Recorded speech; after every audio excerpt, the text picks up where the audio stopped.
साथियों रात्रि 8 बजे का समय हो चुका है और आपकी एसएससी जीडी की 2025 के लिए साथियों क्लास का आगाज भी हो चुका है।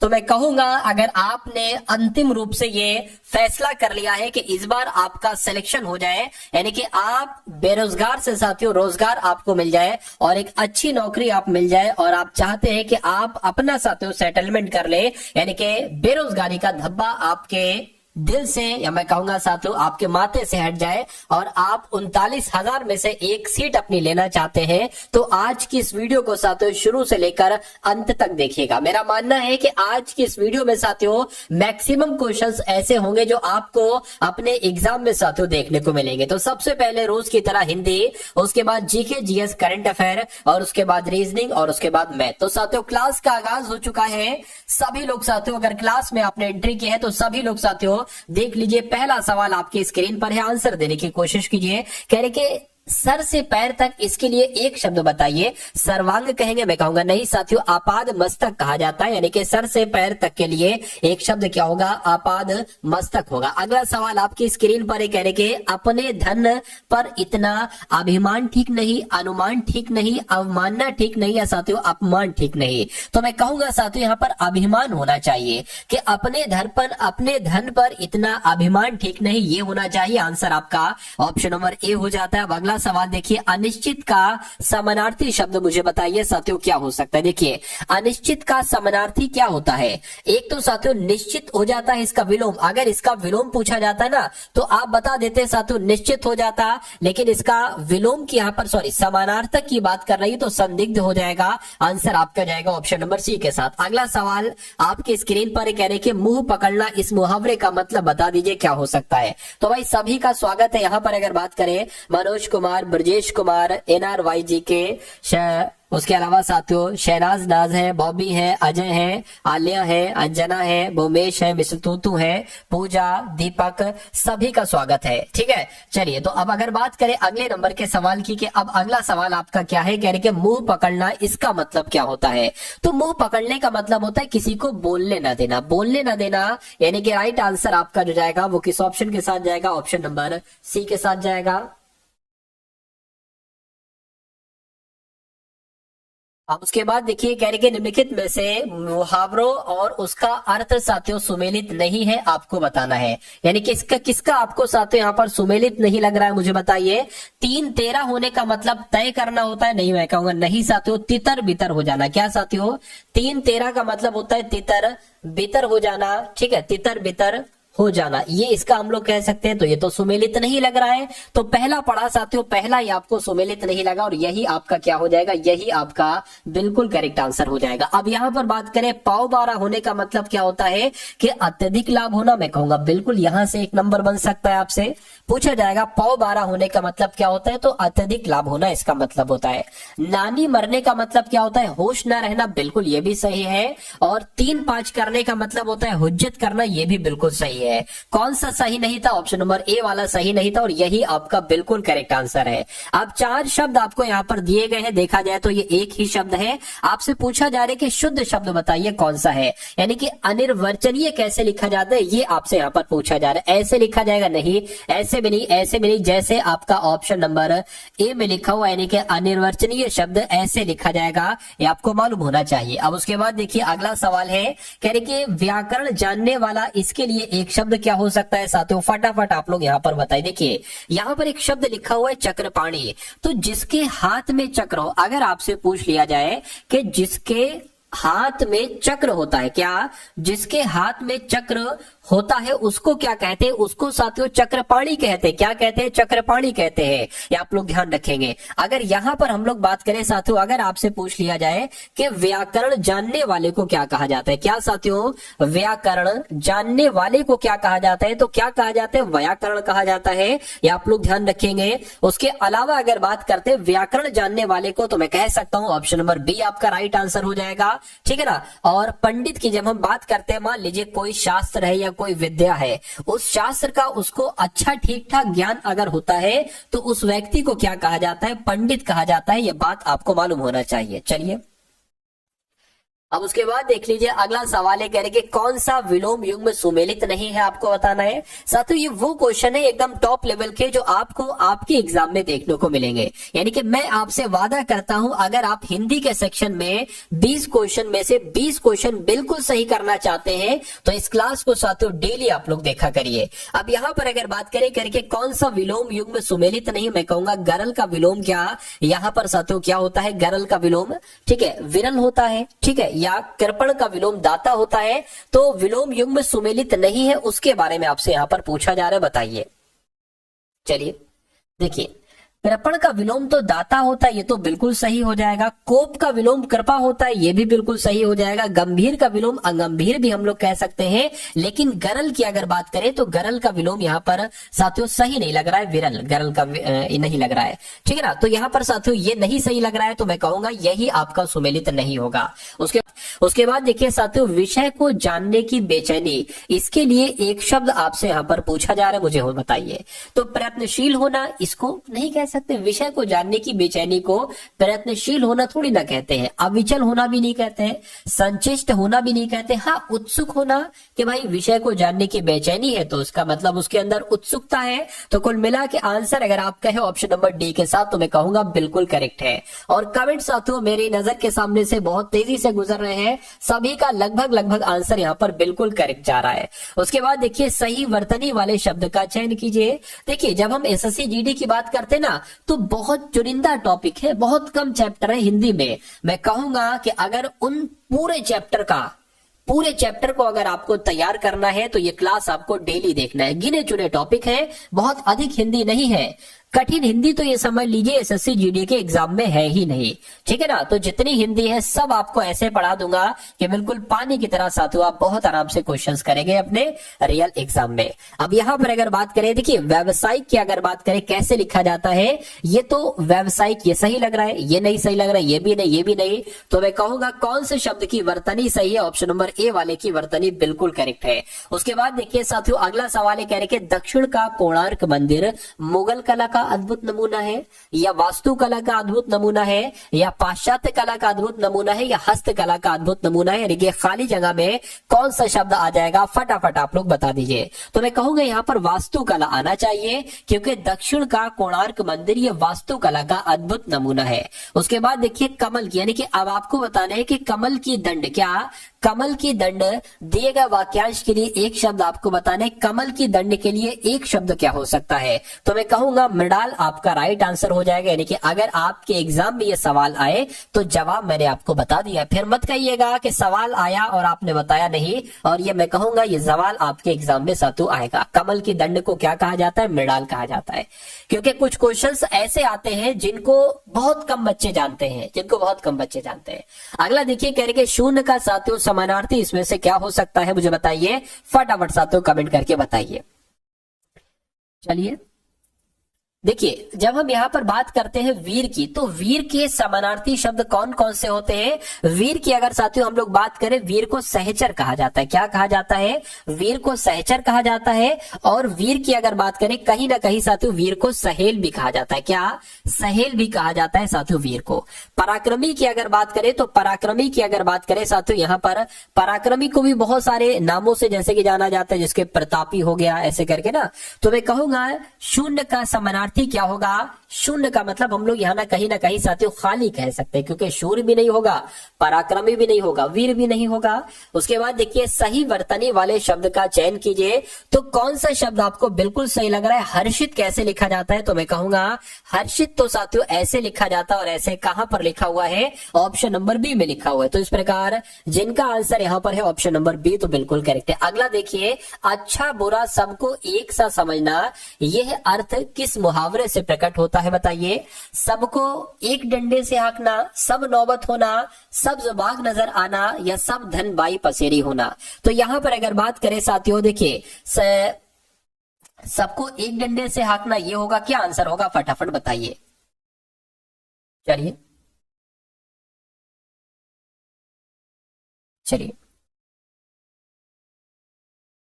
देखिए मैं कहूंगा साथियों, सब धन 22 पसेरी, सब धन 22 पसेरी का मतलब क्या होता है, अच्छा बुरा सबको एक सा समझना, ये आपका आंसर यहाँ पर होना चाहिए। उसके बाद देखिए अगला सवाल है, कह रहे कि विपत्ति में साहस से काम लेना चाहिए, विपत्ति में बल से काम लेना चाहिए, वीरता से काम लेना चाहिए, या साथियों शौर्य से काम लेना चाहिए। तो मैं यहाँ पर कहूंगा कि विपत्ति में साहस से काम लेना चाहिए, यानी कि खाली जगह में आपका जो शब्द आएगा वो ऑप्शन नंबर ए वाला आएगा, और जिनका आंसर ए है बिल्कुल करेक्ट है। साथियों आप सभी लोगों से रिक्वेस्ट है कि वीडियो को अगर आपने शेयर नहीं किया, और अगर आपके पास कुछ ग्रुप्स हैं, स्टडी वाले ग्रुप्स हैं, तो उन ग्रुप्स में साथियों वीडियो आप लोग एक बार शेयर कर दीजिए, मुझे बहुत अच्छा लगेगा।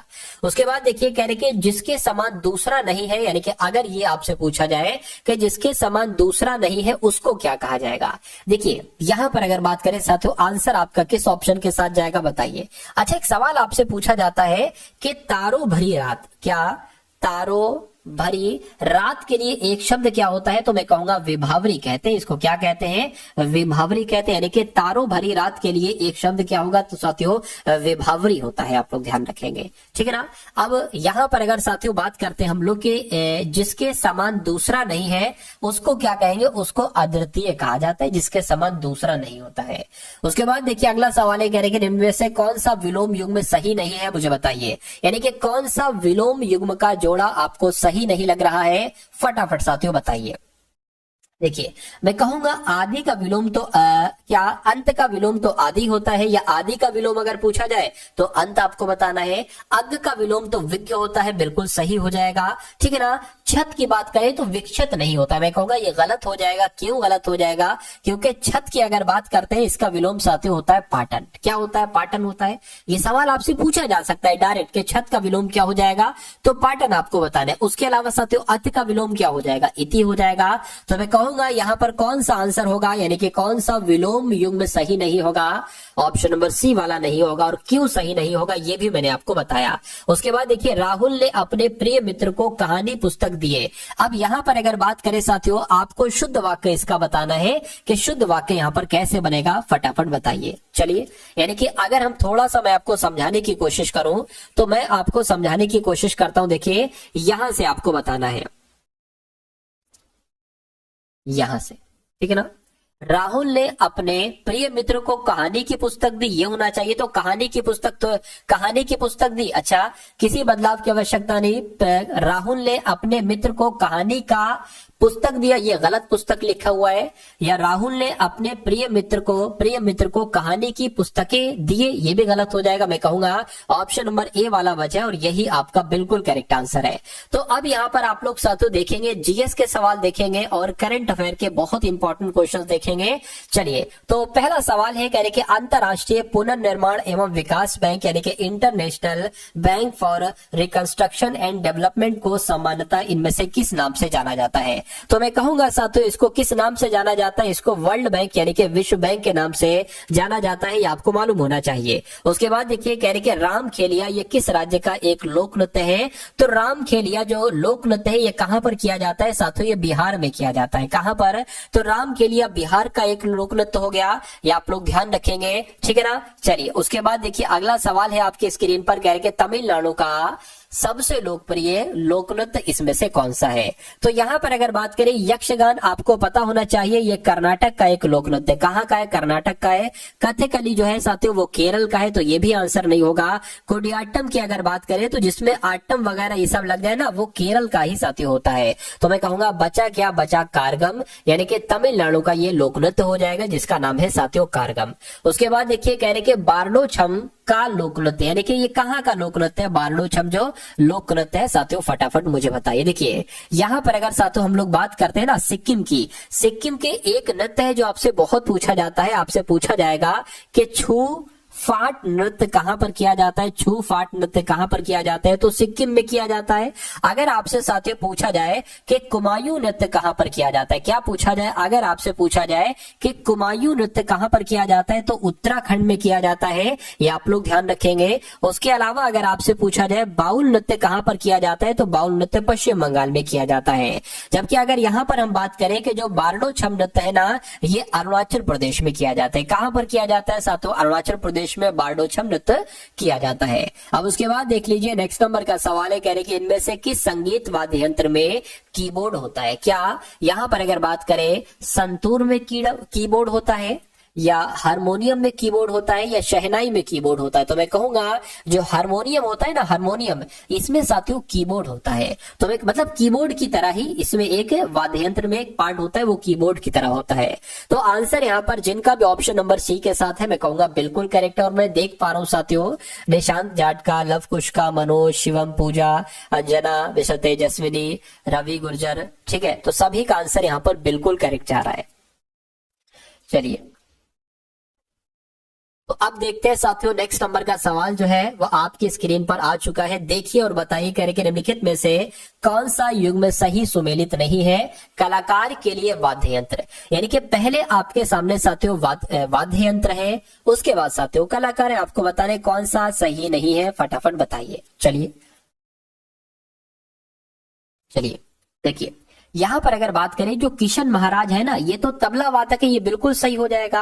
अमजद अली खान सरोद वादक है, ये भी बिल्कुल सही हो जाएगा। पंडित रविशंकर की जब हम बात करते हैं साथियों तो ये सितार वादक है, बिल्कुल सही हो जाएगा। यहाँ पर शिव कुमार शर्मा लिखा हुआ है। शिव कुमार शर्मा की बात करें साथियों, ये संतूर वादक है। कौन है ये तो भैया संतूर वादक है। मैं आपको कई बार बता चुका हूं, ये पखावज वादक नहीं है। तो कौन सा सुमेलित नहीं है? ऑप्शन नंबर ए वाला सुमेलित नहीं है। तो क्या आपका राइट आंसर होगा? ऑप्शन नंबर ए आपका बिल्कुल राइट आंसर हो जाएगा।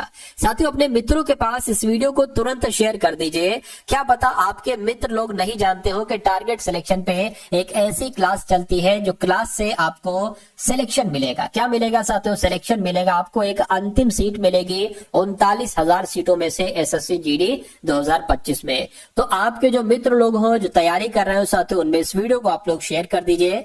चलिए तो दुल्हनों द्वारा पहनी जाने वाली पोर्टलोई पोशाक, एक पोशाक है ये साथियों पोर्टलोई जिसका नाम है, तो ये किस राज्य में पहनी जाती है? ये दुल्हनों के द्वारा पहनी जाती है। मैं कहूंगा ये मणिपुर में पहनी जाती है। कहां पर साथियों? ये मणिपुर में पहनी जाती है, ये आप लोगों को मालूम होना चाहिए। उसके बाद देखिए प्रसिद्ध बांग्ला उपन्यासकार पाथेर पंचाली के लेखक कौन है? तो जो पाथेर पंचाली है ना, इसके लेखक साथियों कौन है? विभूति भूषण बंदोपाध्याय है। तो आंसर आपका किस ऑप्शन के साथ जाएगा? ऑप्शन नंबर बी के साथ जाएगा भाई। बहुत बढ़िया, वेरी गुड क्लास। अगला सवाल है, कह रहे कि जो भारतीय समाजवाद है ये किसका मिश्रण है बताइए। तो भारतीय समाजवाद की अगर बात करें तो इसमें गांधीवाद भी है और साथियों मार्क्सवाद भी है। इसलिए राइट आंसर आपका जो जाना चाहिए वो किस ऑप्शन के साथ जाएगा? ऑप्शन नंबर सी के साथ जाएगा। चलिए अब उसके बाद देखिए अगला सवाल है, कह रहे कि कौन सी मिट्टी को भैया रेगुर मिट्टी कहा जाता है। तो रेगुर मिट्टी की अगर बात करें, मैं कहूंगा काली मिट्टी को साथियों क्या कहा जाता है? रेगुर मिट्टी कहा जाता है। ये आपका बिल्कुल करेक्ट आंसर हो जाएगा, ठीक है ना। और जिनका भी आंसर यहाँ पर ऑप्शन नंबर बी के साथ है या बी सोच रहे कि आंसर है, मैं कहूंगा बिल्कुल करेक्ट है। अगला देखिए, कह रहे कि प्रयागराज में त्रिवेणी संगम किसका संगम माना जाता है? 2 नदियों का, 3 नदियों का, 4 नदियों का या 5 नदियों का? बताइए। मैं कहूंगा प्रयागराज में गंगा, यमुना, सरस्वती का संगम होता है, ठीक है ना। तो मैं कहूंगा ये तो 3 नदियां हो गई, 3 नदियां हो गई। तो ऑप्शन नंबर बी आपका राइट आंसर हो जाएगा, जिसमें लिखा हुआ है 3 नदियां।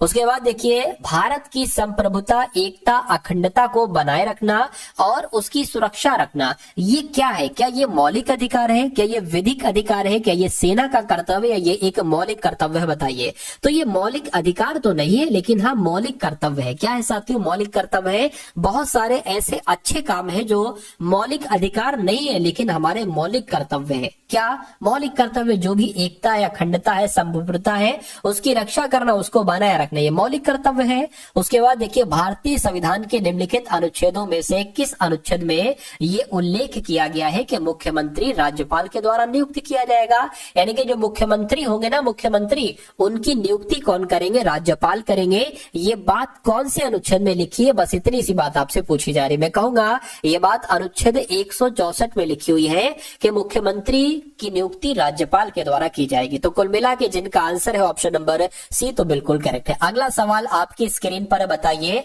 कह रहे कि हम वहां हैं जिसे हमारे विचारों ने बनाया है, इसलिए आप जो सोचते हैं उस पर ध्यान दें, शब्द गौण है, विचार रहते हैं वे दूर तक जाते, ऐसा किसने कहा था। बस ये थोड़ी सी चीज, ये पूरा हल्का सा पैराग्राफ आप लोग ध्यान रखेंगे शुरू का, और आपसे ये पूरा पैराग्राफ लिखा होगा आपके एग्जाम में, और आपके सामने 4 ऑप्शन होंगे और आपसे पूछा जाएगा ऐसा किसने कहा था। तो आपको एक नाम बता देना है किसका, स्वामी विवेकानंद जी का, यानी कि ये कथन किसका है, ये लाइंस किसने कही थी, तो स्वामी विवेकानंद जी ने कही थी। उसके बाद देखिए 1929 में दिल्ली की केंद्रीय विधानसभा में किन 2 स्वतंत्र सेनानियों ने स्मोक बम फेंके थे।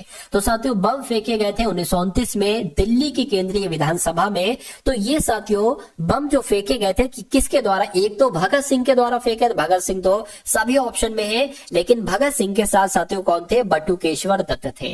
कौन थे, बटुकेश्वर दत्त थे, इसलिए राइट आंसर आपका जो जाएगा वो ऑप्शन नंबर सी के साथ जाएगा। चलिए भाई बहुत बढ़िया, वेरी गुड क्लास। अगला सवाल है, अब यहाँ पर कुछ क्वेश्चंस हम लोग देख लेते हैं करंट अफेयर के, क्योंकि मैं आपको बता चुका हूं साथियों पूरे जीएस के 20 सवाल आएंगे, जिसमें से कुछ नहीं 5 से 7 क्वेश्चन तो आपके करंट अफेयर के आएंगे। तो मैं जो डेली आपका मॉक टेस्ट लेता हूं ना साथियों, उसमें मैं लगभग 5-6 क्वेश्चन करंट अफेयर के भी रखता हूं, और मैं कहूंगा कि जितना करंट मैं आपको पढ़ा दूं उतना अगर आप पढ़ लेते हैं अच्छे तरीके से, तो आपका एग्जामिनर जो है, जो आपका पेपर बनाएगा, प्रश्न पत्र जो एग्जामिनर बनाएंगे ना, वो ऐसे ही क्वेश्चन लाएंगे जो आप पहले पढ़ चुके हो। यानी कि मैं धीरे धीरे सब कुछ आपका इंपॉर्टेंट करंट अफेयर जो बनता है वो कंप्लीट करवा दूंगा, और जब वो आपका कंप्लीट हो जाएगा फिर कहीं से भी एग्जामिनर क्वेश्चंस ले ले, आपका पढ़ा हुआ ही साथियों क्वेश्चंस आएगा। चलिए, तो पानी की बूंद एक एक बूंद करके साथियों पत्थर में छेद कर देती है। तो धीरे धीरे रोजाना अगर आप एग्जाम तक इस पूरी क्लास को देखेंगे, क्योंकि ये क्लास पूरा निचोड़ है, पूरे ज्ञान का, एसएससी जीडी के सिलेबस का पूरा निचोड़ है साथियों, मैं आपको दे रहा हूं। तो मैं कहूंगा धीरे धीरे मैं आपको इतना एक्सपर्ट बना दूंगा हर एक सब्जेक्ट में कि आपके लिए बहुत हलवा हो जाएगा एसएससी जीडी का एग्जाम पास करना। और अभी तो साथियों रीजनिंग के क्वेश्चन शुरू होंगे, मैथ के क्वेश्चन शुरू होंगे, बहुत अच्छे तरीके से साथियों हम लोग इन सवालों को भी देखेंगे। तो अभी सवाल की अगर बात करें साथियों, हाल ही में किसने दृष्टि बाधित लोगों के लिए ब्रेल बीमा पॉलिसी पेश की है, मैं कहूंगा स्टार हेल्थ ने दृष्टि बाधित लोगों के लिए ब्रेल बीमा पॉलिसी पेश की है। उसके बाद देखिए किस राज्य सरकार ने आधार कार्ड के लिए एनआरसी रसीद संख्या को अनिवार्य कर दिया है। तो किस राज्य ने यह काम किया है, असम ने यह काम किया, यानी कि असम राज्य सरकार ने आधार कार्ड के लिए एनआरसी रसीद संख्या को अनिवार्य कर दिया है। उसके बाद देखिए साथियों, यानी कि 54वीं जीएसटी परिषद की बैठक में कैंसर की दवाओं पर जीएसटी 12% से घटाकर कितने प्रतिशत कर दी गई है, तो साथियों सिर्फ और सिर्फ 12% से घटाकर 5% कर दी गई है। तो इंपॉर्टेंट क्वेश्चन है ना, बिल्कुल इंपॉर्टेंट है, बनेगा आपके एग्जाम में। कहने के 45वां फिडे शतरंज ओलंपियाड ये कहां पर शुरू हुआ है, तो साथियों कहां पर, फ्रांस में, हंगरी में या जर्मनी। तो मैं कहूंगा ये कहां पर शुरू हुआ है, ये साथियों हंगरी में शुरू हुआ है। राइट आंसर आपका ऑप्शन नंबर बी हो जाएगा। अगला देखिए, कहने के कौन विश्व का दूसरा सबसे बड़ा 5G स्मार्टफोन बाजार बना है। तो कौन, किसकी बात चल रही है साथियों, मैं कहूंगा अपना भारत है दूसरा, विश्व का दूसरा सबसे बड़ा 5G स्मार्टफोन बाजार बना है। राइट आंसर जिनका ऑप्शन नंबर बी के साथ है, मैं कहूंगा आंसर आपका बिल्कुल करेक्ट भाई, बहुत बढ़िया, वेरी गुड क्लास। तो साथियों जिन क्वेश्चंस का इंतजार था वो क्वेश्चंस आ चुके हैं। पहला सवाल आपकी स्क्रीन पर आ चुका है, बताइए। कहने के अब रीजनिंग के क्वेश्चंस होंगे, रीजनिंग के सबसे टॉप लेवल के क्वेश्चंस देखेंगे, और मैं कहूंगा जो टॉपिक्स, जो क्वेश्चंस मैं आपको करवाऊंगा वही आपके एग्जाम में आपको देखने को मिलेंगे। तो साथियों अब उस वेन आरेख का चयन करिए जो निम्नलिखित वर्गों के बीच के सबसे अच्छे तरीकों से दर्शाया गया, यानी कि पृथ्वी है, वन है, वृक्ष है। पहला पॉइंट हमें याद रखना है कि जो वन है, जो वृक्ष है, ये सब पृथ्वी के अंतर्गत ही तो आएंगे। तो मान लीजिए ये पृथ्वी हो गई और ये वन हो गए, ठीक है। मान लीजिए अब देखिए कुछ ये वन हो गए और कुछ वन वृक्ष भी तो होते हैं और कुछ वृक्ष वन भी होते हैं, ऐसे भी हम लोग कह सकते हैं। तो मैं कहूंगा कुछ ना कुछ करके ऐसा वेन आरेख बनेगा, और ऐसा कहां पर बना हुआ, यहां पर नहीं, यहां पर नहीं, यहां पर भी नहीं बना हुआ है, मैं कहूंगा ऑप्शन नंबर बी में बना हुआ है। तो इस सवाल का जवाब आपका किस ऑप्शन के साथ जाएगा साथियों, ऑप्शन नंबर बी के साथ जाएगा। अगला सवाल आपकी स्क्रीन पर है साथियों, देखिए बताइए राइट आंसर क्या होगा। जैसे 11 से यहां पर 121 बना दिया गया है, उसी प्रकार 17 से यहां पर क्या बनाया जा सकता है, बताइए। मैं आपका कमेंट में इंतजार कर रहा हूं साथियों आपके आंसर का।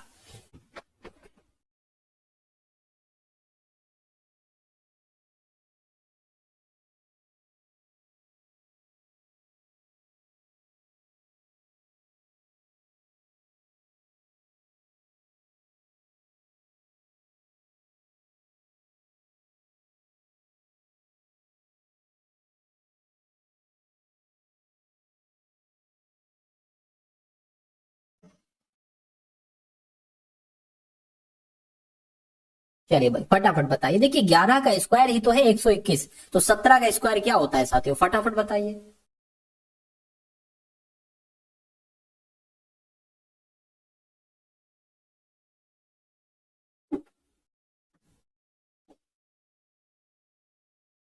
बहुत बढ़िया भाई, बहुत बढ़िया।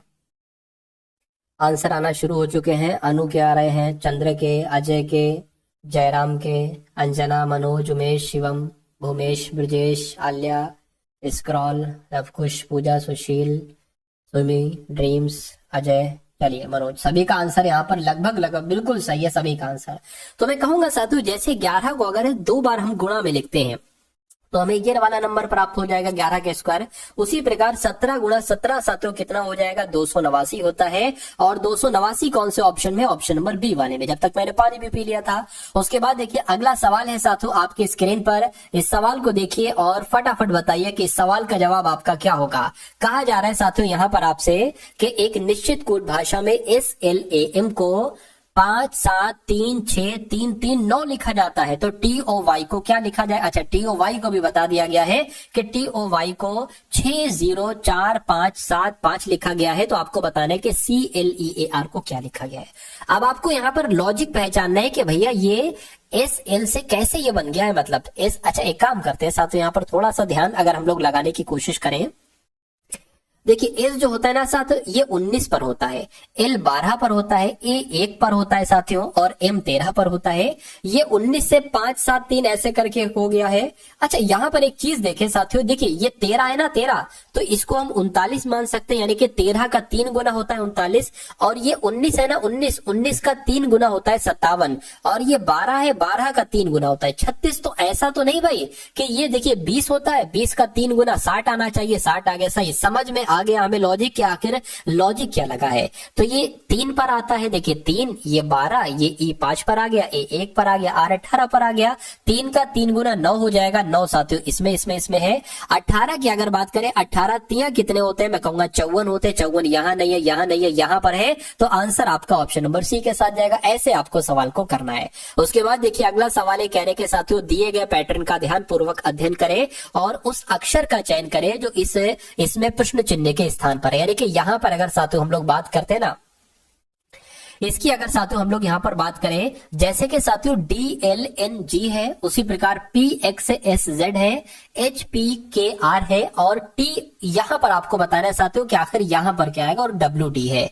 तो इसमें साथियों अगर बात करें, D होता है 4 पर, L होता है 12 पर, G होता है 7 पर, N होता है 14 पर, P होता है 16 पर, X होता है साथियों किस पर, 23 पर नहीं 24 पर, S होता है 19 पर, Z होता है साथियों 26 पर, H होता है 8 पर, P होता है 16 पर, K होता है 11 पर, R होता है 18 पर, T होता है 20 पर, W होता है 23 पर, D होता है 4 पर। अच्छा देखिए 4 से ये 12 हुआ है, यानी कि 8 प्लस हुआ है, 16 से ये 24 हुआ है, 8 प्लस हुआ है, 8 से 16 हुआ, 8 प्लस हुआ है, तो सिंपल सा है, इसमें 8 प्लस कर दोगे यानी कि 28 आ जाएगा। और 28 पर पता क्या होता है, देखिए 26 पर तो साथियों Z होता है, 27 पर फिर A आ जाएगा, और 28 पर साथियों B आ जाएगा। तो मैं कहूंगा 28 आया है तो B यहां पर आपका आंसर होगा।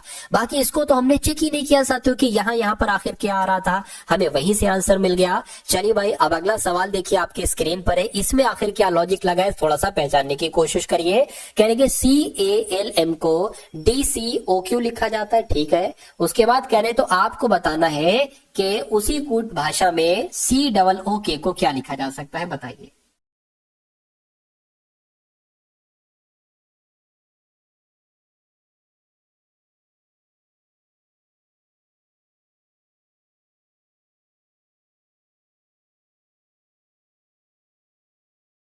चलिए देखिए इसकी अगर बात करें ना, इस सवाल की अगर बात करें कि इसमें कैसे आप जवाब ले पाएंगे, कैसे क्या होगा, ये देखिए ये C है, ये C से यहाँ पर D हो गया यानी कि 1 बढ़ाया गया है। ये A है, A से यहाँ पर साथियों C हो गया है यानी कि 2 बढ़ा दिया गया फिर एकदम से।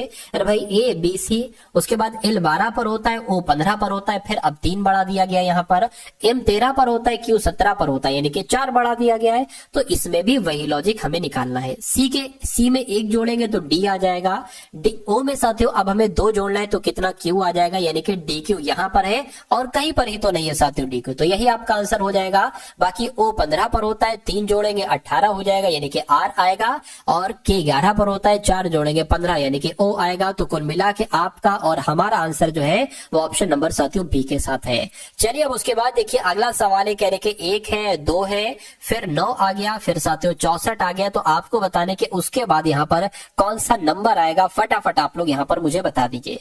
देखिए ये जो यहाँ पर अगर बात करें ना, थोड़ा सा अगर आप ध्यान से साथियों देखेंगे इस सवाल को तो आपको मालूम पड़ जाएगा कि 9 जो होता है ये 3 का स्क्वायर होता है, और अगर इसकी बात करिएगा एक काम करिए, फिर 4 की घात 3 होता है ये 64, यानी कि 3 का स्क्वायर हो गया साथियों 9, 4 का क्यूब हो गया साथियों 64। अगर हम बात करें 2 की पावर 1 कर देते हैं तो ये हो जाएगा, ठीक है ना, और 1 की पावर अगर हम 0 रखते हैं तो वो 1 ही होता है। तो हम 1 2 3 4, तो जाहिर सी बात है यहाँ पर 5 आएगा। पावर की बात करें तो 0 1 2 3, तो यहाँ पर 4 आ जाएगा, यानी कि 5 की पावर 4 का मतलब क्या है साथियों, 5 गुणा 5 गुणा 5 गुणा 5, यानी कि 25 गुणा 25, और जब 25 गुणा 25 आप कराओगे तो 625 आता है। तो मैं कहूंगा यहाँ पर 625 आ जाएगा, और 625 कौन से ऑप्शन में है, ऑप्शन नंबर साथियों बी वाले में है। तो ये आपका क्या होगा, ये आपका साथियों बिल्कुल करेक्ट आंसर हो जाता भाई, बहुत बढ़िया, वेरी गुड क्लास। साथियों अगर आप ऐसे ही मेहनत करते रहे तो मैं कहूंगा कि आपकी रीजनिंग बहुत शानदार हो जाएगी, और मैथ में आपको पढ़ाऊंगा वो भी आपकी बहुत शानदार हो जाएगी। चलिए अगर आप बिल्कुल शुरुआत से तैयारी कर रहे हैं तो आपको बिल्कुल भी टेंशन लेने की जरूरत नहीं है, क्योंकि जब टारगेट सिलेक्शन साथियों आपके साथ है तो कोई दिक्कत कोई परेशानी आपको महसूस नहीं होने दूंगा मैं। अब अगला सवाल मैं कर लेता हूं आपके सामने, और मैं आपको बता दूं मैं कोशिश करूंगा कि सुबह 11 बजे भी मैं आपके लिए एक क्लास लाता हूं साथियों, सुबह 11 बजे। तो सुबह 11 बजे भी आप लोग आ जाया करो, और रात्रि 8 बजे भी आप लोग आ जाया करो। क्या रात्रि 8 बजे भी, ये 2 समय साथियों मैंने आपको निछावर कर दिए हैं अपने समय के। देखिए अब कथन की बात करें और साथियों निष्कर्ष की बात करें, कथनों को आपको पढ़ना है, कथन निष्कर्ष वाला सवाल जरूर आता है आपके एसएससी जीडी के एग्जाम में, फेवरेट है मैं कहूंगा। अब क्या क्या कहा जा रहा है, कह रहे कि सभी फल तने हैं। तो मान लेते हैं साथियों ये क्या हो गए, ये फल हो गए, यानी कि सभी फल तने हैं। तो मैं कहूंगा ये भैया सभी फल जो है ना, ये सभी फल तने हो गए, सभी फल तने हो गए। कह रहे कि कुछ फल पत्तियां हैं, तो मैं कह सकता हूं इतने फल हम क्या मान लेते, इतने फल पत्तियां मान लेते। इतने फल क्या हो गए साथियों, इतने फल आपके पत्तियां हो गई। अब निष्कर्ष को पढ़िए और बताइए कौन सा निष्कर्ष सही है, कौन सा निष्कर्ष गलत है। कह रहे कि कुछ तने पत्तियां हैं, कुछ तने तो ये हो गए, कुछ तने पत्तियां, बिल्कुल इतने तने क्या हो जाएंगे, पत्तियां हो जाएंगे। मैं कहूंगा ये सही है। कुछ पत्तियां फल है, कुछ पत्तियां फल है, कुछ पत्तियां फल है, मैं कहूंगा बिल्कुल इतने पत्तियां क्या हो जाएंगी, इतनी पत्तियां फल हो जाएंगी, ये भी बिल्कुल सही हो जाएगा। यानी कि ऐसा कहां पर लिखा हुआ है कि निष्कर्ष 1 और निष्कर्ष 2 दोनों सही है, मैं कहूंगा ऐसा ऑप्शन नंबर डी में लिखा हुआ है। तो आपका राइट आंसर साथियों किस ऑप्शन के साथ जाएगा, ऑप्शन नंबर डी के साथ ही जाएगा। साथियों जिन लोगों ने अभी तक क्लास को लाइक नहीं किया, मैं रिक्वेस्ट करूंगा कि वीडियो को साथियों आप लोग लाइक कर दीजिए। क्या वीडियो को साथियों आप सभी लोग यहाँ पर लाइक कर दीजिए, जिन लोगों ने वीडियो को अभी तक साथियों लाइक नहीं किया। चलिए अब उसके बाद देखते हैं नेक्स्ट नंबर का सवाल है, ये क्या आ गया साथियों। चलिए कोई दिक्कत नहीं है, ये भी एक सवाल है, एक साथियों, इसको मैं बड़ा कर देता हूं, ठीक है ना। अब मैंने इसको बड़ा कर दिया, अब इस सवाल को आप अच्छे तरीके से देखिए और मुझे आंसर बताइए। सवाल में पूछा यह जा रहा है कि अगर यहाँ पर एक ऐनक रख दिया जाता है, यानी कि एक शीशा रख दिया जाता है, और 6TYGZ2 को आईने में देखा जाता है, शीशे में देखा जाता है, तो ये कैसा दिखाई देगा। इसका सबसे पहला रूल है साथियों, जो सबसे अंत में नंबर होता है ना, वो सबसे पहले दिखाई देगा और उल्टा दिखाई देगा। सबसे अंत में 2 है तो 2 दिखाई देगा सबसे पहले, लेकिन 2 आपको कुछ इस प्रकार का दिखाई देगा। Z की बात करें, Z आपको कुछ इस प्रकार का दिखाई देगा। G की बात करें साथियों, G आपको कुछ इस प्रकार का दिखाई देगा। Y जैसा वैसा दिखाई देगा, ठीक है ना। T जैसा वैसा दिखाई देगा। 6 ऐसा आपको दिखाई देगा। तो ऐसा कौन से ऑप्शन में है, मैं कहूंगा साथियों यहां पर नहीं है, यहां पर नहीं है साथियों, मुझे लग रहा है ऑप्शन नंबर बी में है, तो यहीं पर है और यही आपका बिल्कुल करेक्ट आंसर हो जाएगा। अगला सवाल है, कह रहे कि अब आपको यहां पर साथियों क्या बतलाना है, अब आपको यहां पर बताना है कि INSERT को NIXZTR लिखा जाता है, तो SOCONSECOND को साथियों क्या लिखा जा सकता है, मुझे बताइए। तो यहां पर अगर बात करते हैं साथियों, INSERT हो गया ये, उसके नीचे इसको लिख लो साथियों क्या, आई एक्स, क्योंकि एक तरीके से बात करें एक्स है, जेड टी आर। अब इतनी जानकारी साथियों आपने लिख ली है। अब देखिए जरा, मुझे ऐसा लग रहा है साथियों ये जो आई एन है और ये एन आई है, तो मैं कहूंगा जो चीज यहां पर है वो चीज यहां पर कर दी, जो यहां पर है वो यहां कर दी, वही चीज इसमें लगी हुई है। तभी तो मैंने नजर पहचान ली कि जो यहां पर है साथियों वही यहां पर है। तो क्या और भी कुछ सेम है? फिर मैंने देखा आर टी यहां पर है और टी आर यहां पर है, तो जो चीज यहां पर कर दी वो यहां कर दी। यानी कि अब आपको इतना तो पता चल गया है कि यहां पर ई आ जाएगा, ये वाला ई, और यहां पर एस आ जाएगा, यहां पर डी आ जाएगा, यहां पर एन आ जाएगा। क्या ऑप्शन से हम पहचान सकते हैं? देखिए ये नहीं हो सकता, डीएन नहीं है, यहां पर नहीं है, और डीएन यहां पर भी नहीं, यानी कि आपका आंसर जो बनेगा वो ऑप्शन नंबर ए वाला बनेगा। ठीक है ना, ई एस और ई एस यहां आ गया, डीएन अंत में यहां आ गया। और अगर बात करें साथियों ये बीच में क्या लफड़ा है, तो बीच में 19 से हो गया है साथियों ये एक्स यानी कि 24, यानी कि 5 बढ़ाया गया है। तो सी में अगर 5 बढ़ाएंगे तो एच आएगा, एच यहां पर लिखा हुआ है। उसके बाद अगर बात करें ई से साथियों हो गया है जेड, तो इसमें मेरे हिसाब से 5 घटाया गया है, तो ओ में जब 5 घटाएंगे तो आ जाएगा जे, जे ऑप्शन नंबर ए में लिखा हुआ है। तो जिनका आंसर ऑप्शन नंबर ए है मैं कहूंगा बिल्कुल करेक्ट है। अगला सवाल आपकी स्क्रीन पर है साथियों, इस सवाल को देखिए और बताइए राइट आंसर क्या है। पूछा आपसे क्या जा रहा है, पूछा आपसे ये जा रहा है जैसे कि यहां पर अगर बात करें 8 से 70 बन गया है, तो उसी प्रकार साथियों यहां पर कौन से नंबर से आपको बताना है 87 बनेगा। फटाफट साथियों बताइए। चलिए साथियों 8 से 70 बना, ये ध्यान रखिएगा। तो किस नंबर से यहाँ पर 87 बन सकता है, फटाफट आप लोग यहाँ पर मुझे बता दीजिए। देखिए यहाँ पर अगर बात करें ये 8 है, और इसको अगर हम साथियों 8 का स्क्वायर करें यानी कि 8 8 64 कर लेते हैं, 8 8 64 कर लेते हैं, और इसमें हम 6 जोड़ देते हैं तो हमें पूरा पूरा ये नंबर मिल जाता है। उसी प्रकार अगर बात करें ये किसके स्क्वायर के आसपास है, तो मैं कहूंगा साथियों ये 9 के स्क्वायर के आसपास मुझे लग रहा है। ठीक है ना, 9 नीम 81 साथियों मुझे लग रहा है यहाँ पर। तो 81 में भी अगर हम 6 जोड़ देते हैं साथियों तो हमें ये नंबर मिल जाएगा। तो मैं कहूंगा यहाँ पर 9 आएगा। अरे भाई 8 का स्क्वायर करके ये बनाया था, तो 9 का स्क्वायर करके हमने ये बना लिया। तो कुल मिला के आपका right answer option number A हो जाता है, और जिनका आंसर यहाँ पर ऑप्शन नंबर ए है बिल्कुल करेक्ट है। अगला देखिए आपकी स्क्रीन पर आंसर आपको बताना है साथियों क्या हो सकता है इस सवाल का। कहेंगे एक निश्चित कोट भाषा में CHAINED को क्या लिखा जाता है, EJYGPCF लिखा जाता है। तो आपको बताना है MEADOW को साथियों क्या लिखा जा सकता है, फटाफट बताइए। अब यहां पर अगर बात करें, मेरा मानना है, मुझे ऐसा लग रहा है साथियों सी से, देखिए CH यहां पर लिखा हुआ है ना, तो यहां पर EJ बन गया है, यानी कि C 3 पर होता है, E 5 पर होता है, तो 2 बढ़ाया गया है, 2 बढ़ाया गया है। H 8 पर होता है, J 10 पर होता है, फिर से साथियों कितना बढ़ाया गया है, 2 बढ़ाया गया है। ठीक है, उसके बाद A होता है 1 पर, अब यहाँ पर Y, अब यहाँ पर साथियों 2 माइनस कर दिया गया है। I होता है 9 पर, G आगे फिर से साथियों 2 माइनस कर दिया गया है। N होता है 14 पर, P होता है 16 पर, अब फिर से 2 प्लस कर दिया गया है। E होता है 5 पर, C होता है साथियों 3 पर, फिर से 2 माइनस कर दिया गया है, और D 4 पर, F 6 पर, 2 प्लस कर दिया गया। तो यही लॉजिक हमें यहाँ पर देखना है। पहले 2 प्लस करोगे तो कितना आ जाएगा, 13 पर होता है M, यानी कि 15 बोले तो O आ गया, यहाँ पर G आ गया। 2 घटेगा तो साथियों कितना हो जाएगा, Y हो जाएगा। यानी कि OGY कहाँ लिखा हुआ है, OGY या क्या लिखा हुआ है, अच्छा 2 प्लस होगा ना, एक सेकेंड, यहां पर देखिए H है, H से साथियों कितना हो गया यहां पर,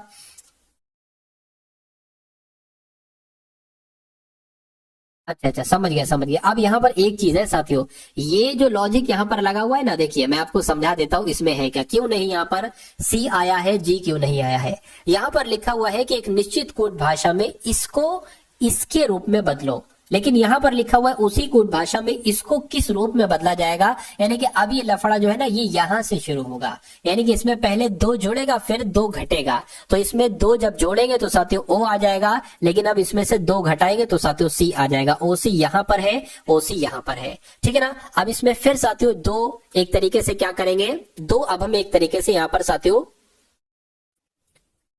घटा देंगे, ठीक है ना। तो जब यहाँ पर साथियों 2 हम घटाएंगे, ठीक है, तो 2 घटाएंगे तो क्या आ जाएगा, Y आ जाएगा। अब यहाँ पर बात करें OCY कहाँ पर लिखा हुआ है, यहाँ पर, और साथियों OCY यहाँ पर लिखा हुआ है, ठीक है ना। उसके बाद साथियों 2 हमने पहले देखिए, सबसे पहले हमने 2 जोड़े फिर 2 घटाए, ठीक है, फिर 2 जोड़े, फिर 2 घटाए, फिर हम क्या करेंगे साथियों, 2 फिर से घटा दिए हमने, y हमें मिल गया, 2 हमने घटा दिए, उसके बाद 2 जोड़ देंगे, यानी कि 2 जोड़ेंगे, इसमें जब साथियों हम d में 2 जोड़ेंगे तो हमें क्या मिल जाएगा, f मिल जाएगा, यानी कि f साथियों हमारा यहाँ पर आ चुका है। उसके बाद साथियों हम क्या करेंगे, 2 फिर से यहाँ पर एक तरीके से घटा देंगे, ठीक है ना, तो हमें m मिल जाएगा। m कहां पर, ऑप्शन नंबर सी वाले में है, तो ये आपका साथियों बिल्कुल करेक्ट आंसर हो जाएगा। सर लाइव क्लास कितने बजे से स्टार्ट होती है? अभी 8 बजे से स्टार्ट होती है आपकी, ठीक है। चलिए उसके बाद देखिए कुछ क्वेश्चंस में मुझे ऐसा लग रहा था दिक्कत है, खैर कोई दिक्कत नहीं, इसको नेक्स्ट में देख लेंगे। अब उसके बाद देखिए अगला सवाल है आपकी स्क्रीन पर, कहने कि यदि ए का अर्थ होगा बी, ठीक है ना, ए का अर्थ होगा साथियों बी, ए का अर्थ होगा योग, तो कुल मिला के साथियों ए का मतलब कहीं पर आपको दिखे योग मतलब प्लस, बी का अर्थ है घटाना, बी आपको देखने को मिले घटाना यानी कि माइनस, और कह रहे हैं साथियों घटाना। उसके बाद क्या अगर बात करें सी यहां पर होना चाहिए, तो सी का अर्थ क्या है साथियों गुणा, यानी कि सी अगर आपको देखने को मिले तो गुणा लगा देना, और डी अगर आपको कहीं देखने को मिले तो भाग आपको लगा देना है। अब आपको इस लाइन को साथियों क्या करना है, इस लाइन को आपको सॉल्व करना है। तो यहाँ पर 6 आ गया, सी आया है ना, सी का मतलब गुणा होता है तो गुणा लिख दिया, ब्रैकेट कर दिया। 57 8 लिखे है ना, तो 57 लिख लिया, 8 लिख लिया, बीच में बी लिखा हुआ है तो बी का मतलब माइनस है, डी के मतलब क्या है, डी का मतलब भाग है और 7 लिख दिया, बी का मतलब साथियों माइनस है, फिर 32 आ जाएगा, फिर 9 आ जाएगा, और ए का मतलब क्या प्लस है, तो यहाँ पर प्लस आ गया। इतनी बात क्लियर है, कहिए बिल्कुल क्लियर है। अब यहाँ पर अगर साथियों हम लोग बात करें ब्रैकेट में सबसे इसको अगर हम लोग घटाएंगे ना तो 49 आ जाएगा इसकी जगह पर, और ये गुणा 6 आ जाएगा, भाग साथियों 7 आ जाएगा, माइनस 32 प्लस 9 आ गया। इसको अगर कट करेंगे 7 7 49 यानी कि 7 आ गया और गुणा 6 आ गया, तो 7 छंग कितना हो जाएगा साथियों 42 हो जाएगा, तो पूरा 42 लिख लो इसकी जगह पर, माइनस 32 प्लस आपका इतना आ गया। 42 में से 32 जाएगा तो साथियों 10 बचेगा, 10 प्लस 9 कितना हो जाएगा 19 हो जाएगा। तो मैं कहूंगा 19 कौन से ऑप्शन में है साथियों, ऑप्शन नंबर ए वाले में। तो आपका राइट आंसर साथियों किस ऑप्शन के साथ जाएगा, मैं कहूंगा ऑप्शन नंबर ए के साथ जाएगा। अगला सवाल आपकी स्क्रीन पर साथियों, इस सवाल को देखिए और फटाफट मुझे बताइए कि आपका राइट आंसर यहां पर किस ऑप्शन के साथ जाएगा, बताइए। चलिए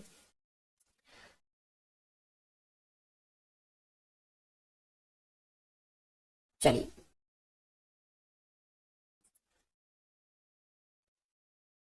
चलिए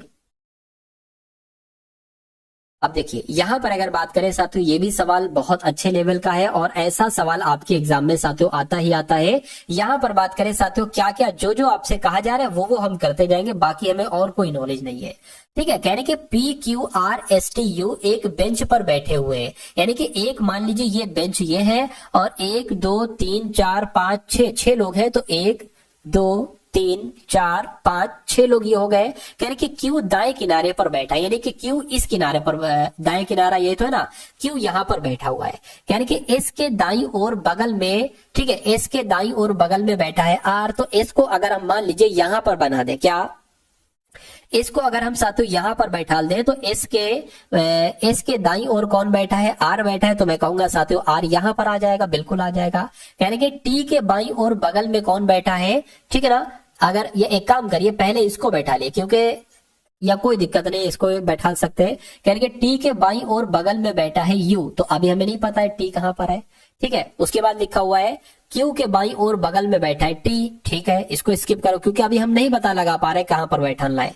यानी कि एस के बाईं ओर बगल में बैठा है पी, तो पी कहां पर साथियों बैठ जाएगा, पी की अगर बात करें पी साथियों यहां पर बैठ जाएगा। इतनी बात क्लियर है, चलिए कोई दिक्कत नहीं। अब थोड़ा सा फिर से पढ़िए, क्या कहा जा रहा था, कहते एस के दाईं ओर बगल में बैठा है आर, बैठा दिया, टी के बाईं ओर बगल में बैठा है, टी के बाईं ओर बगल में बैठा है यू।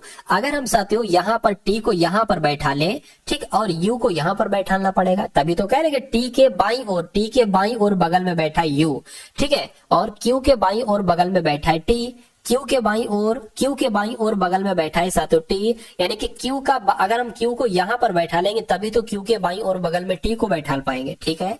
तो कहने के पी के बाईं ओर बगल में बैठा है एस के बाईं ओर, एस का बायां किधर हो गया, एस का बाईं ओर बगल में बैठा है पी, ये भी हो गया। तो बाएं किनारे पर कौन है, अच्छा देखिए 1 2 3 4 5 6, 6 लोग थे, 6 लोग हमने बैठा दिए। और यहाँ पर पहले यही कहा जा रहा था कि क्यू दाएं छोर पर बैठा है, तो क्यू अभी भी दाएं छोर पर बैठा है। तो कह रहे कि बाएं किनारे पर कौन है, मैं कहूंगा बाएं किनारे पर पी है, तो पी आपका यहाँ पर बिल्कुल करेक्ट आंसर हो जाएगा। और जिनका भी आंसर है ऑप्शन नंबर डी है, बिल्कुल करेक्ट है। ठीक है ना, तो सभी की ये समझ में आ गया है। जय हिंद भाई, जय हिंद। ठीक है, सभी की समझ में आ गया। अगर सभी की समझ में आ गया तो बहुत अच्छी बात है। देखिए अब उसके बाद देखते हैं नेक्स्ट लॉजिक आपके सामने क्या है, यानी कि यहां पर आपसे क्या पूछा जा रहा है। इस सवाल को देखिए और फटाफट थोड़ा सा आंसर मुझको यहां पर बतला दीजिए कि कैसे यहां पर आपका कैसे क्या होगा। और इस सवाल से आपको साथियों बहुत अच्छी जानकारी मिलेगी। देखिएगा अभी मैं आपको बतलाने वाला हूं। चलिए, तो ये सवाल मैंने यहां पर सेट कर लिया है। अब देखिए, कह रहे कि उस पासे का चयन करिए जिसे निम्नांकित पत्रक शीट को मोड़ने पर प्राप्त किया जा सकता है। यानी कि ये एक घन है, यानी कि जो ये चीज है ना वही ये चीज है, बस ये ओपन है यानी कि खुला हुआ पासा है और ये बंद पासा है, बस इतनी सी बात है साथियों। तो कुल मिला के हमारा कहने का मतलब साथियों ये है, कहने का मतलब साथियों ये है कि अगर इस खुले हुए पासे को हम बंद करते हैं यानी कि इस फॉर्म में बनाते हैं तो कौन कौन से पासे बन सकते हैं। क्या ये पासा बन सकता है, क्या ये बन सकता है, ये बन सकता है या ये बन सकता है, बस इतनी सी बात साथियों आपको बताना है। देखिए अगर हम मान लेते हैं, अगर हम आपसे पूछे कि इस वाले पासे को बंद करने पर क्या ये वाला पासा बनेगा या नहीं बनेगा, तो सबसे पहले आप क्या बताओगे, आप कहोगे 6 का विपरीत होता है 1। यानी कि अगर आपको पासे में 6 दिख रहा है तो 1 नहीं दिखना चाहिए। अगर 1 दिख रहा है तो वो उसको कट कर दो, वो पासा नहीं बन पाएगा। अगर पासे में 3 दिख रहा है तो 4 नहीं दिखना चाहिए क्योंकि 3 का विपरीत होता है 4। ठीक, बचा 5, 5 का विपरीत हो जाएगा यहाँ पर 2।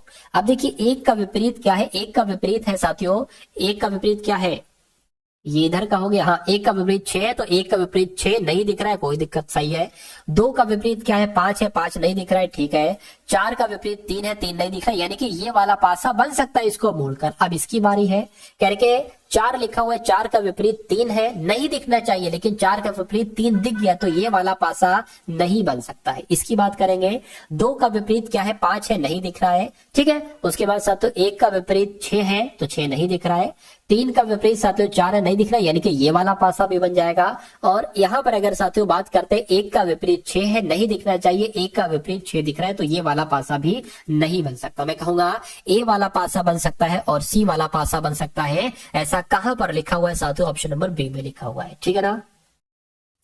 तो ऐसा सवाल साथियों आता है, ऐसे सवाल आते हैं। अगर आप इन सवालों की प्रैक्टिस करते रहेंगे डेली तो मैं कहूंगा कि स्पीड आपकी बहुत तेज हो जाएगी। फिर आप साथियों नैनो सेकंड में, समझ लीजिए मैं नैनो सेकंड का कहने का मतलब यह है कि इधर सवाल को देखा और इधर तुरंत कैलकुलेशन कर ली और 30-40 सेकंड में, 45 सेकंड में, 50 सेकंड में उसका आंसर दे दिया, ठीक है ना। अगर कठिन सवाल होता है तो उसके लिए कभी कभी 1.5 मिनट भी लग जाता है, कोई दिक्कत नहीं है। कुछ सवाल ऐसे होते हैं कि 40, 50, 60 सेकंड में सॉल्व हो जाते हैं। चलिए अब अगर बात करते हैं साथियों इस सवाल की, तो अब यहाँ पर आपके सामने मैथ के क्वेश्चन शुरू हो चुके हैं। कौन से क्वेश्चन साथियों, मैथ के क्वेश्चन यहाँ पर आपके स्टार्ट हो चुके हैं।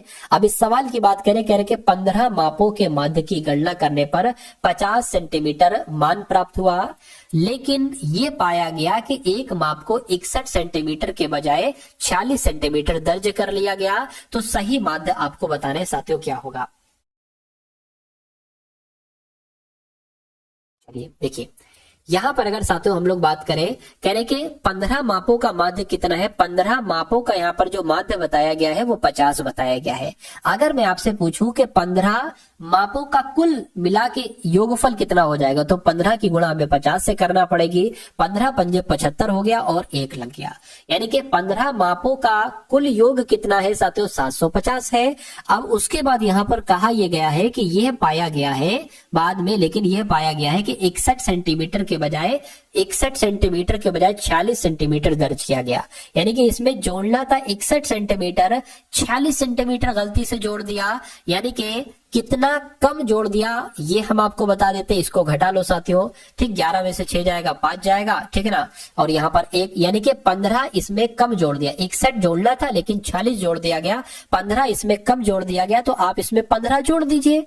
तो 750 प्लस 15 कितना हो जाएगा, 60, 65 हो जाएगा। मैं कहूंगा 15 से इसको भाग कर दीजिए, ठीक है ना।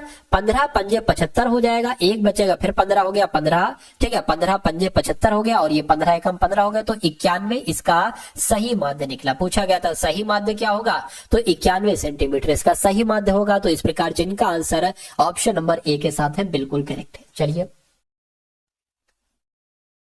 पास नहीं कर पाते, ये प्रॉब्लम होती है। तो जब आप क्वेश्चन की प्रैक्टिस करेंगे ना ज्यादा से ज्यादा, तभी हो पाएगा पॉसिबल।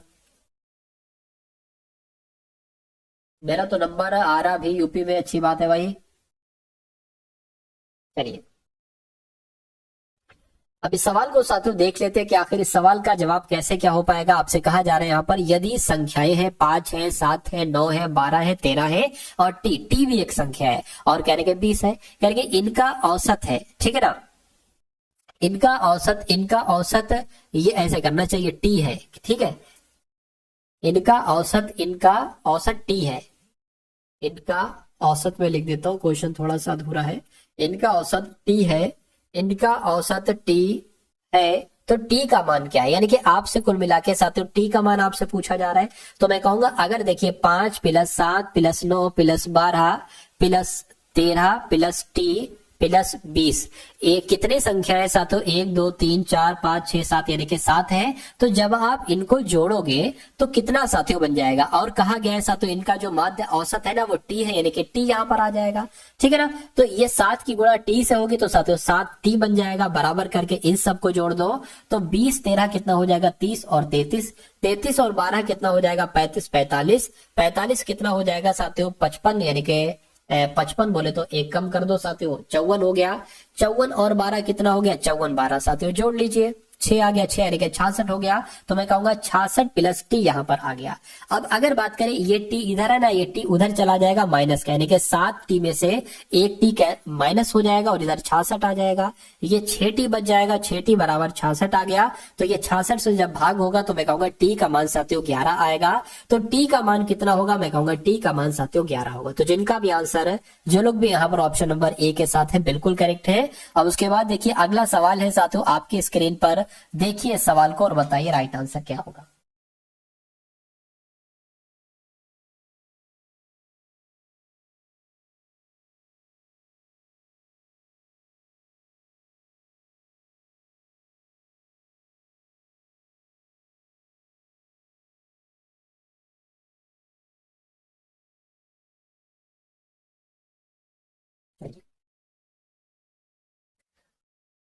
चलिए, तो अब यहां पर अगर बात करें क्या कहा जा रहा है, कह रहे कि एक वस्तु 8800 रुपए में बेची जाती है, जो उसके क्रय मूल्य का 5/7 है। कितना है साथियों, 5/7 है। तो हानि आपसे यहाँ पर पूछी जा रही है।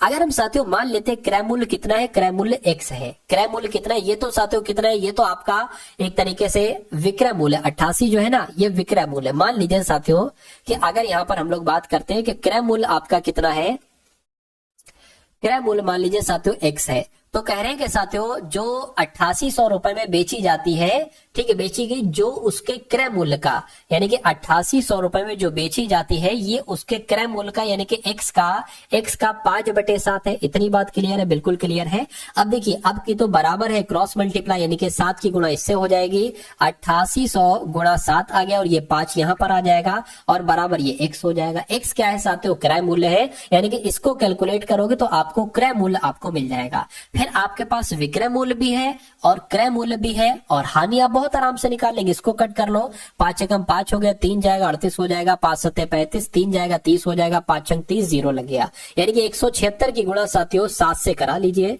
ठीक है, 176 की गुणा बोले तो 1760 की गुणा साथियों 7 से करा लीजिए। 7 छंग आपका 42 हो जाएगा, 7 सत्ते 49, 53 हो गया साथियों, 7 एकम 7, और ये आपका 12 हो गया। यानी कि मैं कहूंगा क्या कि क्रय मूल्य साथियों कितना निकला आपके सामने है, क्रय मूल्य कितना निकला साथियों, 12320 क्रय मूल्य निकला, और विक्रय मूल्य कितना था, 8800 था, ठीक है ना, 8800 था। तो जब किसी वस्तु को आप 12,320 रुपए में खरीद रहे हैं और बेच रहे हैं 8800 रुपए में, तो जाहिर सी बात है हानि तो होगी। तो कितनी हानि होगी यही तो आपसे पूछा जा रहा है। 8800 इसमें से मत घटा दीजिए, 0 आ गया, 2 आ गया, 13 में से 8 जाएगा तो 5 बचेगा, 11 में से 8 जाएगा तो साथियों 3 बचेगा, यानी कि मैं कहूंगा 3520 रुपए की हानि हुई है। तो बस इसी को साथियों क्या आपको करना है, इसी को आपको साथियों प्रतिशत में बदलना है। प्रतिशत में बदलना है साथियों, हम 100 से गुणा कर देंगे, ठीक है ना। हम 100 से साथियों इसकी गुणा कर देंगे और नीचे एक तरीके से यहाँ पर क्या आ जाएगा, क्रय मूल्य आ जाएगा। तो 12,320 ये आपका नीचे आ गया। इस 0 से साथियों ये आपका 0 कैंसिल हो जाएगा, इस 0 से आपका ये 0 साथियों कैंसिल हो गया, ठीक है ना। चलिए अब यहां पर अगर बात करें साथियों, अब इसको इससे कैंसिल करना है, मैं कहूंगा 2 से कट करें, 2 एकम 2, 2 सत्ते 14, 2 छंग 12 कैंसिल हो गया, 2 छंग 12, 2 एकम 2 हो गया, 2 छंग 12 हो गया, ठीक है ना। ये भी कैंसिल हो गया। फिर से 2 से कट करिए जरा, इसको अगर कट करें 2 2 3 6, 0 2 8 16 हो गया। इसको अगर कट करें 2 8 16 और 2 8 16, ठीक है ना। इतनी बात क्लियर है। अब अगर 11 से कट करें 11 8 हो जाएगा और 11 दूना 22, फिर ये 8 आ गया, 11 8 28 हो गया। यानी कि आपके सामने है 8 गुणा 100, ये वाला 100, 8 गुणा 100 बटे 28 हो गया। अब इसको आपको साथियों कैलकुलेट करना है बस, और आपको बाकी काम कुछ नहीं करना है। यानी कि इसको कर लो, आंसर आपका आपके सामने आ जाएगा। थोड़ी सी हमें जगह की जरूरत है तो थोड़ी सी हम यहाँ पर साथियों क्या कर लेते हैं, जगह कर लेते हैं। इसको आपको कैलकुलेट करना है। 2 से कट करें 14 आ जाएगा, यहाँ पर 50 गुणा 8 आ जाएगा, ठीक है ना। अब एक काम करते साथियों, 2 से एक बार और कट करते, ये 7 आ गया, यानी कि 50 चौक 20 हो गया, सॉरी 200 हो गया और ये 7 आ गया, ठीक है। तो ऐसा कहीं पर क्या लिखा हुआ है साथियों, ये हमने ज्यादा काट दिया है। इसको देखिए ऐसा हम लोग कर सकते हैं, 7 नीचे आ गया, 7 दूना 14 हो गया, ये 20 है, कितना जाएगा 6 जाएगा, 7 7 49, 7 8 आपका 56 आ गया, कितना बचा 4 बचा। तो मैं कहूंगा 28 सही 4/7 आपका आंसर आएगा। 28 सही 4/7 प्रतिशत आपका आंसर आएगा। और ऐसा कहां पर लिखा हुआ है, ऐसा आपका ऑप्शन नंबर सी में लिखा हुआ है। ये थोड़ा सा सही टाइप नहीं हो पाया है, टाइपिंग ऐसे होना चाहिए, ये ऐसे लिखा होना चाहिए 28 सही 4/7 प्रतिशत। तो 28 सही 4/7 प्रतिशत मैंने निकाल दिया है। तो कुल मिला के ये आपका आंसर आएगा। ऐसे आपको साथियों करना है। अब उसके बाद देखिए नेक्स्ट नंबर का साथियों सवाल है आपकी स्क्रीन पर। इस सवाल को देखिए और बता दीजिए कि आंसर आपका किस ऑप्शन के साथ जाएगा। अभी तक आपको साथियों कोई दिक्कत, कोई तकलीफ, कोई परेशानी, कोई बात जो आपकी समझ में नहीं आई है तो फटाफट बताएंगे आप लोग। चलिए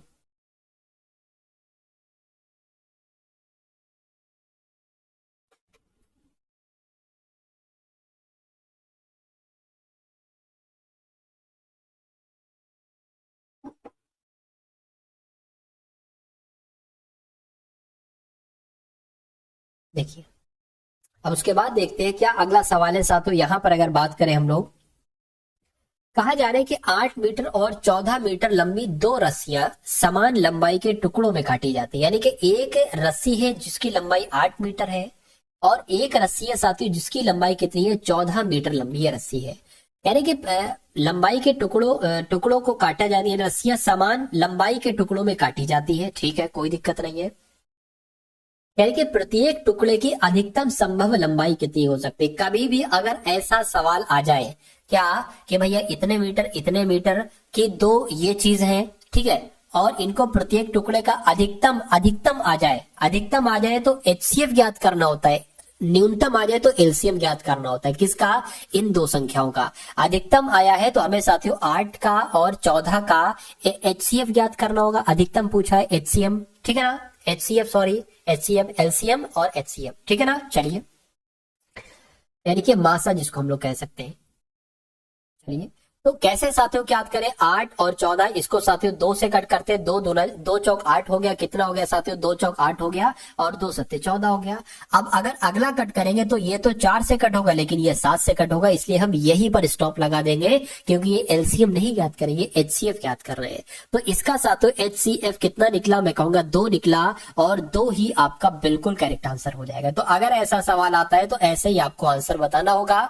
उसके बाद देखिए नेक्स्ट नंबर का साथियों सवाल है आपके स्क्रीन पर। इस सवाल को देख लीजिए और मुझे बता दीजिए कि आपका राइट आंसर यहां पर किस ऑप्शन के साथ जा सकता है, बताइए। चलिए देखिए कह रहे कि एक व्यक्ति एक निश्चित दूरी को 60 किलोमीटर प्रति घंटा की चाल से तय करता है। यानी कि चाल यहाँ पर अगर बात करें तो कितनी दे रखी है साथियों, चाल यहाँ पर जो सबसे पहली चाल दी गई है वो 60 किलोमीटर प्रति घंटा की चाल दी गई है। और कह रहे हैं कि वापसी में, यानी कि एक मान लीजिए दूरी है, अगर ये जब इधर से जाता है तो 60 किलोमीटर प्रति घंटा की रफ्तार से जाता है, लेकिन जब वापसी करता है उधर से इधर को आता है तो 40 किलोमीटर की रफ्तार से आता है।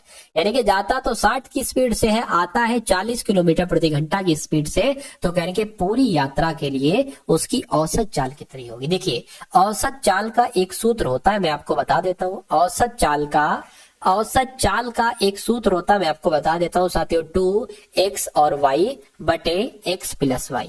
ये x क्या है, ये पहली चाल है, ठीक है ना। ये y क्या है, y दूसरी चाल है। बस हो गया काम। 2 गुणा x क्या है, पहली चाल यानी कि 60, गुणा y क्या है, दूसरी चाल यानी कि 40 बटे x प्लस वाई। पहली चाल दूसरी चाल को अगर जोड़ दोगे तो मैं कहूंगा 60 प्लस 40 बोले तो 100 यहां पर आ जाएगा।